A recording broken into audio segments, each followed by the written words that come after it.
প্রিয় বন্ধুরা, বিকাশদার কোচিং সেন্টারে সকলকে স্বাগত।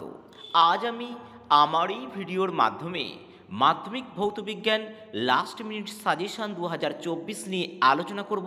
যারা ভিডিওটি প্রথম দেখছো তোমরা আমার এই চ্যানেলটি সাবস্ক্রাইব করে পাশে থাকা বেল বাটনটি প্রেস করে রাখবে, যাতে করে যে কোনো গুরুত্বপূর্ণ ভিডিওর নোটিফিকেশান খুব সহজেই তোমার কাছে পৌঁছে যাবে।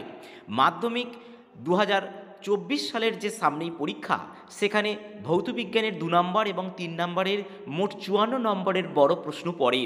36 নম্বরের অবজেক্টিভ এবং 54 নম্বরের বড় প্রশ্ন, মোট 90 নম্বরের লিখিত পরীক্ষা। এখান থেকে মাত্র 50টি 2 নম্বর এবং 3 নম্বরের যে প্রশ্ন দিয়েছি, এই 50টি প্রশ্ন করলে এখান থেকে তোমরা ম্যাক্সিমাম প্রশ্ন কমন পেয়ে যাবে। অর্থাৎ 54র মধ্যে অন্তত 40 নম্বরের প্রশ্ন তোমরা এই গুটিকতক প্রশ্ন থেকেই পেয়ে যাবে। আর আমার কোচিং সেন্টারের হোয়াটসঅ্যাপ নাম্বার হলো 9007387901। এখানে দশম থেকে স্নাতক শ্রেণীর বিভিন্ন বিষয়ের উত্তরের PDF পাওয়া যায়। যাদের প্রয়োজন হবে স্ক্রিনে দেওয়া নাম্বারে হোয়াটসঅ্যাপের মাধ্যমে যোগাযোগ করতে পারবে। তা চলো আমরা ভিডিওটি শুরু করি। প্রথম আমরা 2 নম্বরের প্রশ্ন দেব। 2 নম্বরের মাত্র 25টি প্রশ্ন দেওয়া হয়েছে। প্রথম প্রশ্ন, ওজোন স্তর ধ্বংসের জন্য ক্লোরোফ্লোরোকার্বনের বা CFCর ভূমিকা কী? গ্রিন হাউস গ্যাস কমানোর দুটি উপায় লেখো। মানব স্বাস্থ্য ও পরিবেশের উপর ওজোন স্তর ক্ষয়ের দুটি ক্ষতিকারক প্রভাব লেখো। বয়েল সূত্রটি লেখো, চার্লসের সূত্রটি লেখো এবং অ্যাভোগাড্রো সূত্রটি লেখো। গ্যাসের গতিতত্ত্বের দুটি স্বীকার্য লেখো। ফোকাস দূরত্বের সংজ্ঞা দাও। উত্তল ও অবতল দর্পণের একটি করে ব্যবহার লেখো। 10 নম্বর প্রশ্ন, উত্তল ও অবতল দর্পণ চেনার উপায় লেখো।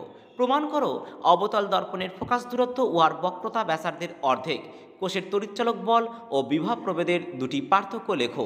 ফিউজ তার কি, এর ব্যবহার লেখো। ওহমের সূত্রটি লেখো, লেঞ্জের সূত্রটি লেখো এবং আধুনিক পর্যায় সূত্রটি লেখো। হাইড্রোজেনের অবস্থানের পক্ষে ও বিপক্ষে যুক্তি দাও। তড়িৎযোজী ও সমযোজী যৌগের দুটি পার্থক্য লেখো। তড়িৎ লেপন কি, ইহার দুটি ব্যবহার লেখো। ধাতু ও তড়িৎ বিশ্লেষের দুটি পার্থক্য লেখো। নাইট্রোলিম কি, ইহার ব্যবহার লেখো। থার্মিট পদ্ধতি কি, ইহার ব্যবহার লেখো। LPG ও CNGর দুটি পার্থক্য লেখো। সমবায়বতা বলতে কি বোঝো, উদাহরণ দাও এবং ডিনেচার্ড স্পিরিট কি, এর একটি ব্যবহার লেখো। এবারে আমরা 25টি 3 নম্বরের প্রশ্ন বলবো, যেখান থেকে তোমরা করলে তোমাদের ম্যাক্সিমাম প্রশ্নই কিন্তু কমন পেয়ে যাবে। বয়েল ও চার্লসের সমন্বয় সূত্রটি লেখো। PV = nRT সমীকরণটি প্রতিষ্ঠা করো। এই দুটি প্রশ্নের মধ্যে একটি প্রশ্ন অবশ্যই তোমরা কমন পেয়ে যাবে। কঠিন পদার্থের 3 প্রকার প্রসারণ গুণাঙ্কের সংজ্ঞা এবং সম্পর্ক লেখো। অর্থাৎ α β/2 γ/3 এই সম্পর্কটা প্রতিষ্ঠা করতে হবে। তরলের আপাত ও প্রকৃত প্রসারণ বলতে কি বোঝো, এদের সম্পর্ক লেখো। খুবই ইম্পর্টেন্ট প্রশ্ন, এই দুটি প্রশ্নের মধ্যে অবশ্যই একটি কমন পেয়ে যাবে।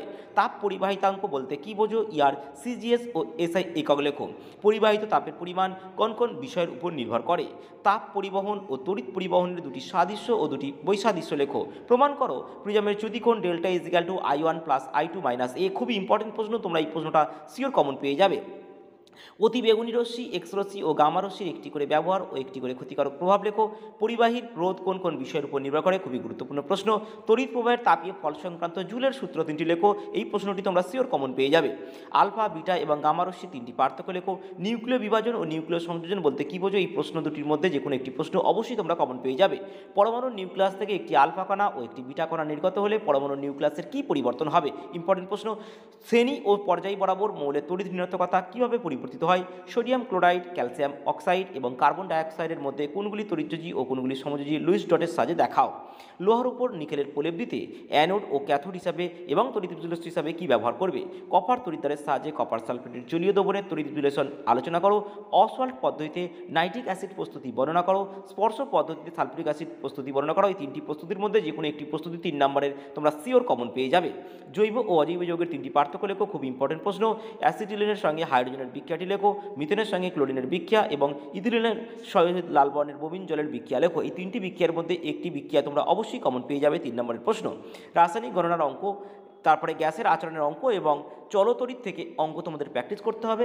তাহলে তোমরা এই ভিডিওর মাধ্যমে যে প্রশ্নগুলো পেলে, এখানে 54-এর মধ্যে তোমরা 40 নম্বরের প্রশ্ন অবশ্যই কমন পেয়ে যাবে। আজ ভিডিওতে এই পর্যন্ত। ততক্ষণের জন্য সবাই ভালো থাকবে। দেখা হবে পরবর্তী ভিডিওতে।